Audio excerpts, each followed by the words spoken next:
Hello friends, good morning. कैसे हैं आप लोग? तो दोस्तों, कल के दिए कमिटमेंट के अनुसार मैं फिर आ गया हूं, क्योंकि आज मेरे पास वक्त था, छुट्टी थी और मैं फिर से आ गया हूं कुछ नई जानकारियों के साथ। दोस्तों, अब तक हमने फैब्रिक की सारी प्रोसेसिंग समझी और जाना कि कैसे कैसे फैब्रिक धागे से, फाइबर से तैयार होकर फैब्रिक तक का पूरा पड़ाव हमने समझा, पूरे चेन को समझा। और अब जो हम समझने वाले हैं बहुत ही इम्पोर्टेंट पार्ट है मित्रों, क्योंकि अगर आप एक्सपोर्ट हाउस में हो या हम कहीं भी काम करते हो तो अपने संस्थान के लिए जो भी हम कॉस्ट इफेक्टिव चीजें हैं उनका खास ध्यान रखें।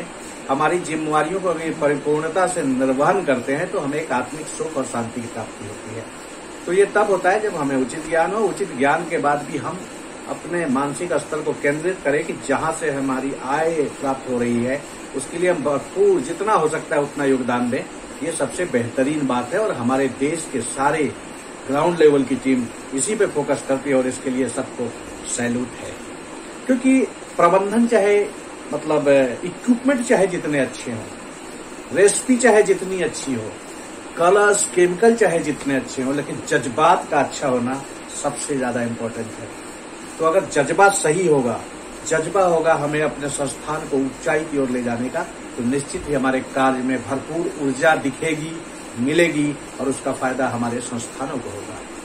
तो आइए मित्रों, अब आगे जितने भी बातें हम करेंगे वो सब बहुत ही कॉस्ट इफेक्टिव है। उसे ध्यान से सुनिएगा और उसको सुन के समझ के हम संस्थान का बहुत बचत कर सकते हैं जहां कहीं भी हम काम कर रहे हैं। तो चलिए, हमने लास्ट में देखा कि सारे फैब्रिक तैयार होके अब मूव हो गए एक्सपोर्ट हाउस की ओर। अब हम आ जाते हैं एक्सपोर्ट हाउस के एंट्रेंस गेट की तरफ। एंट्रेंस गेट पे जैसे ही फैब्रिक या ट्रक आता है उस पॉइंट पे, तो सबसे पहले हम उसका डिलीवरी चालान मांगेंगे, उसकी इनवॉइस की कॉपी मांगेंगे और उससे चेक करेंगे पीओ के अनुसार हमारा माल है कि नहीं।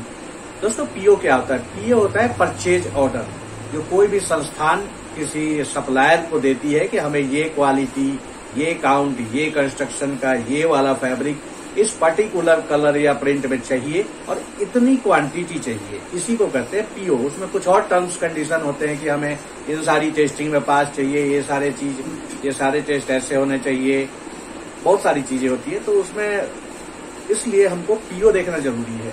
अब पीओ में दो बातें हैं। सपोज पीओ हमने 10,000 मीटर का दिया, 8,000 मीटर आया, नो प्रॉब्लम, 2,000 मीटर दोबारा आ सकता है। लेकिन पीओ 10,000 दिया, सप्लायर ने गलती से 15,000 छाप दिया और दे दिया, 15,000 भेज दिया, तो क्या हमें लेना चाहिए? बिल्कुल नहीं। वो 5,000 मीटर हमारे किसी काम का नहीं। इसलिए हमें सबसे पहले मार्केटिंग और सोर्सिंग से कोऑर्डिनेट करना होगा, पूछना होगा कि क्या ये एक्स्ट्रा फैब्रिक लेना है। उनकी सहमति के बाद ही हम ले सकते हैं, अन्यथा वो एक्सेस क्वांटिटी उनको वापस किया जाएगा। तो ये हुआ पीओ देखने का फायदा। उसके बाद हम देखते हैं इनवॉइस। इनवॉइस में देखते हैं पैकिंग स्लिप। सपोज 10,000 मीटर आया और उसमें 60 रोल या थान आए, तो यहां से हमारा दूसरा काम होता है कि 60 रोल को टिक करना कि हाँ जी 60 रोल जिनके मीटरेज इतने इतने हैं, स्टिकर पे प्रॉपर लिखे हुए हैं या नहीं।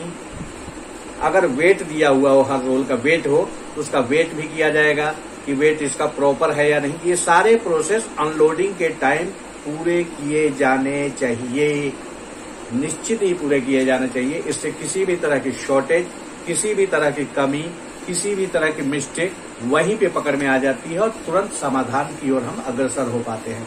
इसके अलावा एक और बहुत इंपॉर्टेंट चीज है, वो है पैकेजिंग ऑफ द प्रोडक्ट। हमारा जो फैब्रिक का रोल या थान है उसकी जो पैकिंग की हुई है वो क्या प्रॉपर है?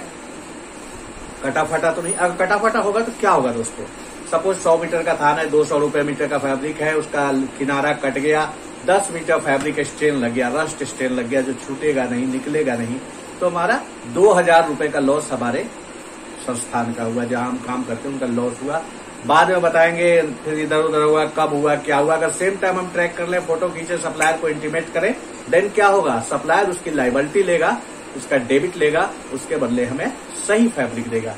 तो हमें पहले चेक करना है पीओ, हमें चेक करना है इनवॉइस, हमें चेक करना है पैकिंग स्लिप डिटेल, हमें चेक करना है नंबर और रोल्स या थान जो वहां से भेजे गए हैं, हमें चेक करना है पैकेजिंग की कंडीशन, हमें चेक करना है वेट, अगर वेट में है फैब्रिक तो। इन सब सारी चीजों को स्टोर एग्जीक्यूटिव और सिक्योरिटी टीम मिलके साथ साथ चेक करती है। इन सब प्रक्रियाओं के होने के बाद उसकी एंट्री या तो मैनुअल लेजर में, या जहां ईआरपी सिस्टम है सिस्टमेटिक लेजर में, उसको एंट्री किया जाता है, स्टाम्प लिया जाता है। उसके बाद बाकी और चीजों के लिए क्वालिटी कंसर्न हो सकते हैं, अंदर मीटरेज जो लिखा है स्टिकर पे वो सही नहीं हो सकता है, उसका वेरिफिकेशन अभी होना बाकी है। तो ऐसे कंडीशन में स्टोर एग्जीक्यूटिव या सिक्योरिटी टीम एक लिखती है सब्जेक्ट टू चेक। उन पॉइंट के लिए जो आगे पकड़ में आएंगे उसके लिए लिखते STC लिख के स्टाम्प लगाएंगे, सिग्नेचर करेंगे कि हमने 50 रोल इस इनवॉइस के अगेंस्ट रिसीव किया, इसकी पैकेजिंग कंडीशन सही थी, नंबर ऑफ रोल सही थे, लेकिन बाकी पॉइंट सब्जेक्ट टू चेक है जो बाद में आपको इंडिकेट किए जाएंगे, इंटीमेट किए जाएंगे या सूचित किए जाएंगे। तो ये सारे जो प्रोसीजर है बहुत ही इंपॉर्टेंट है फॉलो करने के लिए दोस्तों। तो कभी भी किसी संस्थान में अगर आप रिसीविंग सेक्शन को ध्यान रखते हैं तो इन सारे पॉइंट्स को बारीकी से ऑब्जर्व करना आपकी प्राथमिक ड्यूटी है। और इतना कुछ करने के बाद निश्चित रूप से आप संस्थान के लिए काफी बेनिफिशियल साबित होंगे और संस्थान ने जिस उत्तरदायित्व का निर्वहन करने के लिए आपको रखा है उसका उत्तरदायित्व पूरा होगा। अच्छा, कुछ चीजों में, कुछ कंडीशंस में, कुछ स्पेशल क्वालिटी के फैब्रिक्स में कुछ विशेष फैब्रिक होते हैं जिनके कंडीशन में हमें व्हीकल का टोटल अंदरूनी रख रखाव को भी, उनका साफ सफाई कैसा है, सिस्टम जिसमें उन्होंने लाया है हमारे प्रोडक्ट को उसकी साफ सफाई कैसे है, इस पर भी ध्यान देना होता है। हमारी इंडस्ट्री में कुछ विशेष तरह के फैब्रिक्स भी आते हैं जो बायर की विशेष डिमांड पे होता है, जिसका कॉस्ट बहुत ज्यादा होता है और इसके लिए हम बायर से कमिटेड होते हैं कि आपको जो प्रोडक्ट देंगे वो प्यूरिफाई, विशुद्ध देंगे। और ऐसा ही कमिटमेंट हमसे हमारा सप्लायर करता है। अब मान लो सप्लायर ने तो कमिटमेंट कर दी, हमने बायर को कमिटमेंट कर दी, गाड़ी में ही गंदगी थी, गाड़ी में ही कंटामिनेशन था, फिर क्या करेंगे? तो ऐसी कंडीशन में ऐसा कौन सा होता है दोस्तों, शायद आपको याद होगा, वो होता है ऑर्गेनिक फैब्रिक। ऑर्गेनिक बिल्कुल प्योर कंटामिनेशन फैब्रिक होने का हम दावा करते हैं, हम क्लेम करते हैं।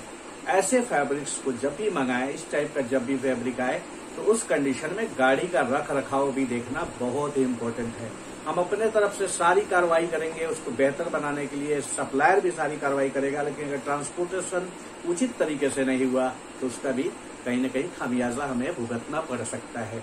तो ऐसी कंडीशन में हम तुरंत देखेंगे गाड़ी की कंडीशन सही नहीं, कंटामिनेटेड है, तो इमीडिएट उसके कुछ डिजिटल लेंगे और सप्लायर को इंटीमेट करेंगे। कंसर्न टीम मेंबर्स को इंडिकेट करेंगे कि भैया जो माल आना था बेहतर क्वालिटी के पैकेजिंग में वो आया, लेकिन उसके गाड़ी की कंडीशनिंग सही नहीं थी, उसमें कंटामिनेशन होने के चांसेस थे, उसमें थे बहुत सारी धूल मिट्टी या बहुत सारे दूसरे फाइबर्स या किसी और प्रोडक्ट को पहले उसमें धुलाई की गई थी और उसी में हमारा प्रोडक्ट डाल दिया गया। तो उस कंडीशन में क्विक इनिशिएटिव लेना है, इमीडिएट सप्लायर और सोर्सिंग टीम को इंटीमेट करना है। तो ये तो हो गई कुछ खास बातें।